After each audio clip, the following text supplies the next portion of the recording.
Les éditions de la Loupe, spécialistes des livres en gros caractères, vous apportent un confort de lecture avec une sélection rigoureuse parmi les nouveautés littéraires. Romans, témoignages, essais, aventures, le fonds éditorial compte plus de 700 titres. Renseignements et informations au 04 78 47 27 02 et sur internet éditionsdelaloupe.com.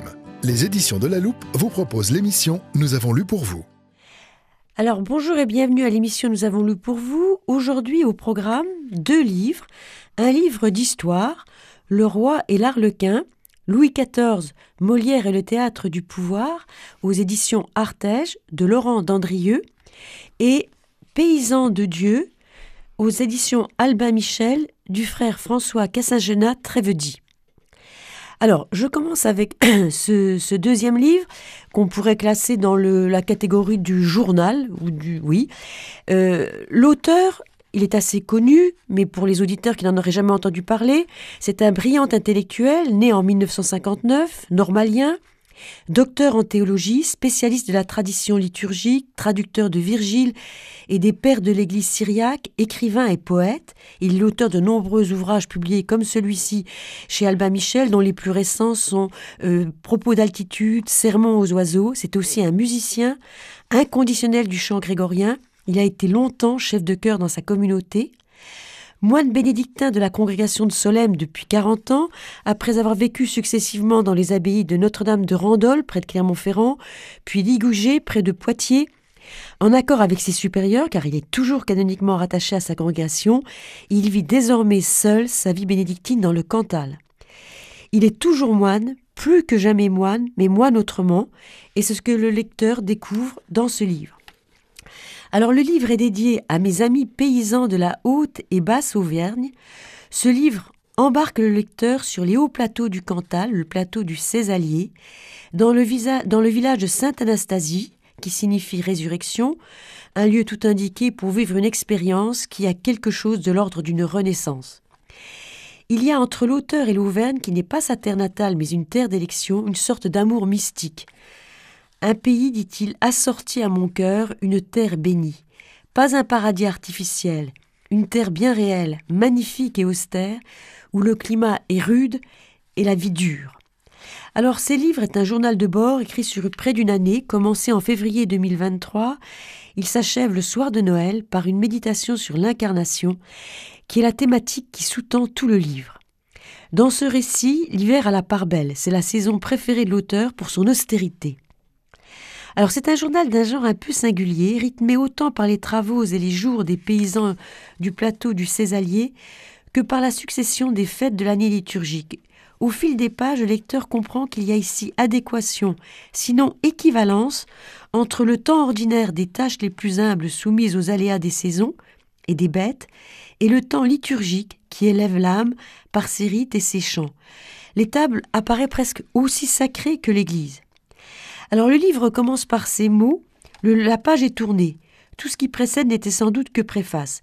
C'est une façon de signifier, l'auteur s'en explique un peu plus loin dans le livre, qu'il ne renie rien de sa vie intellectuelle passée. Il en rend grâce. Si elle est toujours présente, ne serait-ce que par l'écriture, elle est dépassée, décantée. Il m'arrive de me demander, écrit-il, si la productivité presque effrayante et la surchauffe de cette activité intellectuelle ne recouvraient pas en réalité la tentative inconsciente de combler un désir beaucoup plus foncier, beaucoup plus sain, beaucoup plus élémentaire, qui ne trouve qu'aujourd'hui son exaucement dans une vie où la dimension physique a repris tous ses droits, où la chair et la terre ouvrent tout le royaume de mon vivant. Je suis entré dans mon repos, l'intellectuel s'efface, mais le poète vient pleinement au monde, et mon poème, désormais, c'est mon jardin. Alors aujourd'hui, non seulement il cultive son potager, mais il partage avec fierté un métier d'homme, celui des paysans du Cantal. Dans ce livre, François Cassagenat Trévedi raconte une nouvelle étape de sa vie, celle qu'il pressent à 64 ans comme devant être la dernière, l'aboutissement de son itinéraire monastique et humain. Ma vie succombe, avec un bonheur sans doute jamais atteint jusque-là, à une double loi de gravité. Tout me porte vers la terre, cependant que tout me porte vers le ciel.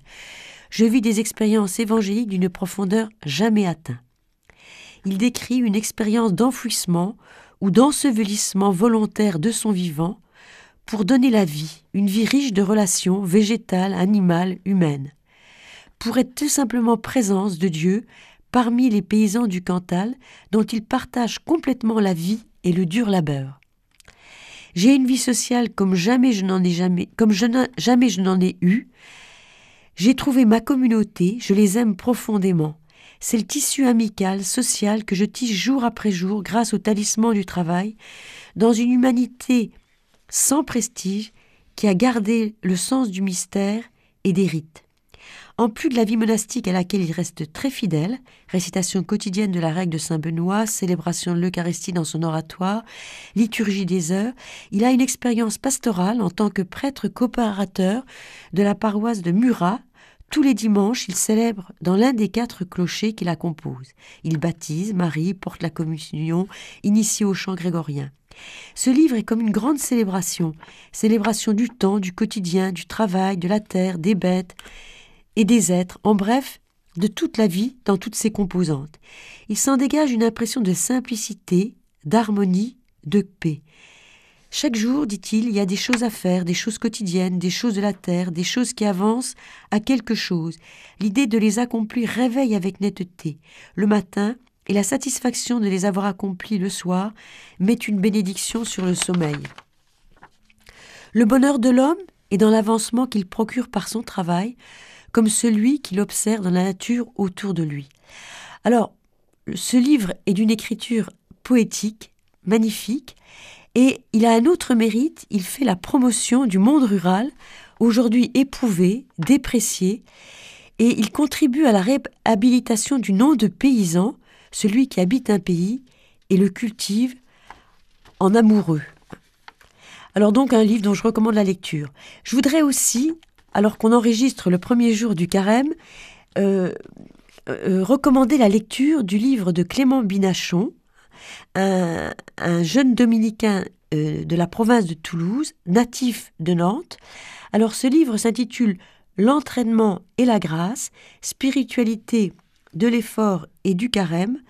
C'est un petit traité de 140 pages. L'auteur nous livre de façon simple, concrète, pédagogique, les clés pour bien comprendre l'enjeu du carême, l'articulation entre la grâce et l'ascèse dans la vie spirituelle. Voilà. Alors je cède maintenant la parole à Anne. Alors donc je vais présenter le livre « Le roi et l'Arlequin », Louis XIV, Molière et le théâtre du pouvoir. Parce qu'ils partageaient un même idéal d'harmonie, une vraie complicité s'établit entre Louis XIV et Molière. Laurent Dandrieux, journaliste à Valeurs Actuelles, analyse leur relation avec subtilité dans son nouveau livre « Le roi et l'Arlequin ». Et pourtant, ça pourrait paraître cet attelage surprenant. Alors, qu'est-ce qui rapproche Louis XIV de Molière ? Outre un homme qui faisait rire les pierres, comme disait Louis XIV, en parlant de Molière, le roi voyait en lui le meilleur pilier de sa politique artistique, faisant de lui, peu à peu, un informel surintendant des plaisirs de la cour. Et en Louis XIV, Molière a trouvé un soutien indéfectible. Il y a une admiration mutuelle du roi pour le génie capable d'écrire à sa demande des chefs-d'œuvre en 15 jours et du comédien pour le roi artiste. On oublie souvent que Louis XIV était l'un des meilleurs danseurs de son temps et remarquable musicien. Tous deux ont même partagé la scène dans des comédies-ballets. Ah oui, c'est ce que j'ai découvert. Ce qui crée forcément une complicité. Cette complicité s'est aussi forgée grâce à la charge de valet tapissier du roi, comme Molière remplit avec assiduité. C'est ce que faisait déjà son père. Et il a pris la succession de ce rôle de tapissier, de valet tapissier. Ce qui lui permit de pénétrer dans l'intimité du roi et de gagner sa confiance. Enfin, il y a certainement une communauté de vues. Le théâtre de Molière défend un idéal de mesure, d'harmonie, qui rejoint l'idéal de Louis XIV. Le théâtre de Molière était aussi un avertissement contre la tentation et la démesure où pouvait faire sombrer le goût de la grandeur chez Louis XIV. Il a été un peu permis une retenue. Louis XIV a une conception théâtrale du pouvoir. Louis XIV a considéré que le spectacle de la majesté royale était à lui seul un puissant levier pour le travail de restauration de l'autorité royale. D'où l'importance des ballets de cour et autres divertissements royaux qui ne sont pas seulement des plaisirs que la cour se donne, mais aussi un spectacle où la magnificence royale s'étale aux yeux de tous. Il n'est pas anodin que dans les ballets de cour, le roi tienne en tant que danseur le rôle central et y figure volontiers en astre autour duquel tout gravite. Oui, alors ça, moi, j'ignorais totalement qu'il avait figuré dans des ballets de Molière. Cette effloraison plutôt artistique, sans précédent, a permis à la France de rayonner comme jamais. Oui, ça a participé du rayonnement. Ça a participé du rayonnement, non seulement aussi au point de vue architecture, mais aussi de tout cet aspect de danse, de spectacle. Mais alors, il avait une fibre artistique assez large, parce qu'il discutait aussi un peu de pied à pied avec ses architectes. Oui, et puis aussi des jardins. Des jardins, bien sûr, oui. Et pourtant, le roi fit interdire Tartuffe. Alors, ça a été très dur pour Molière, et pourquoi ? Avant même la première représentation de Tartuffe à Versailles en 1664, les adversaires de Molière préparaient leur offensive contre cette pièce, prétextant que sous couvert de s'en prendre à la fausse dévotion, elle était une attaque en règle contre la religion. Alors Louis XIV, qui était quand même prudent, a préféré faire interdire en public cette pièce. Mais il la permettait, en fait, quand beaucoup de gens allaient la voir dans des châteaux, sans que ça soit... Elle a été jouée en privé ensuite. Elle a été jouée en privé. Alors, et pourtant, Louis XIV aimait beaucoup cette pièce. Alors, pourquoi il voulait surtout pas jeter de l'huile sur des matières hautement inflammables? C'est le moment où il y avait des gros problèmes au point de vue religieux, au point de vue avec... voilà. Mais le roi a toléré donc des représentations privées. Alors, lorsque les querelles religieuses nées surtout du jansénisme, c'est la période du jansénisme prirent fin, le roi, elle a fut autorisée à nouveau, publiquement. Alors, on peut se demander aussi, et c'est ce que d'Andrieux pose, mais quels étaient profondément, réellement, les sentiments de Molière au point de vue religieux? Oui. Molière était comme un artiste, il avait une certaine distance, mais il est mort très, très religieusement. On prétend toujours qu'il est mort sur scène, mais c'est faux. C'est faux. C'est faux, en fait, il est mort il y a quelques jours chez lui où il a fait un malaise sur scène, mais après il a agonisé. Oui, après, il a agonisé. Et il a eu le temps de recevoir les derniers sacrements. Absolument. Alors, dans Tartuffe, en fait, ce que Molière n'aimait pas, et c'est ce qu'on voit dans Tartuffe et aussi Don Juan, Molière s'en prend non à la religion, mais à l'hypocrisie religieuse. Oui. Oui, au fond, exactement, c'est ça le fond du problème. C'était ça le fond, et c'est ce qu'on retrouve aussi avec, par exemple, Saint François de Sales. Oui. Ça rejoint tout à fait. Oui. Donc, ça ne veut pas dire que c'est pas une attaque de la religion. Ça, c'est important à dire. Donc, en conclusion, face à cette haine des adversaires de Molière, il n'est pas interdit de penser en fait que ses ennemis détournaient sur lui une hostilité qui ne pouvait s'exprimer à l'égard du roi. Ah oui, il était un peu un bouc émissaire, en quelque sorte, ou un fusible. Un fusible. Alors, donc ce livre est très intéressant parce qu'il nous fait plonger dans cette période très intéressante du rapport entre l'art et aussi le pouvoir. Et le pouvoir, d'accord. Alors, je rappelle les titres que nous avons présentés au cours de cette émission. Donc, j'ai présenté le livre du frère François Cassin-Genat-Trevedi, Paysan de Dieu, aux éditions Albin Michel.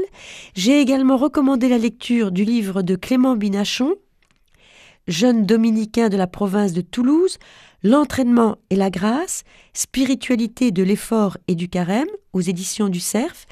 Et Anne a présenté le livre de Laurent Dandrieux, Le roi et l'Arlequin, Louis XIV, Molière et le théâtre du pouvoir, aux éditions Artege. Alors nous vous souhaitons une bonne lecture et à bientôt. Les éditions de La Loupe vous ont présenté « Nous avons lu pour vous ».